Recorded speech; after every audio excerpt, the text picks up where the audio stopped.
script, how to opt out of pre-screened credit offers with Equifax. Tired of getting unwanted credit offers in the mail? Here's how to stop them fast. Welcome back to Guide with Samuel. Today, I'll show you how to opt out of pre-screened credit and insurance offers through Equifax so you can reduce junk mail and protect your privacy. First, visit optoutprescreen.com, the official site for opting out of these offers. Click on Opt Out Online to begin the quick process. Fill in your personal information, including your social security number, to verify your identity. Choose whether you want to opt out for 5 years or permanently. Submit your request and you'll receive a confirmation notice. If you prefer, you can also opt out by calling 1-888-5-OPT-OUT or mailing a request form.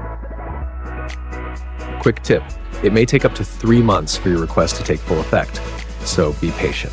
Want more credit tips? Drop a comment below. Don't forget to like and subscribe to Guide with Samuel for easy money guides. Thanks for watching.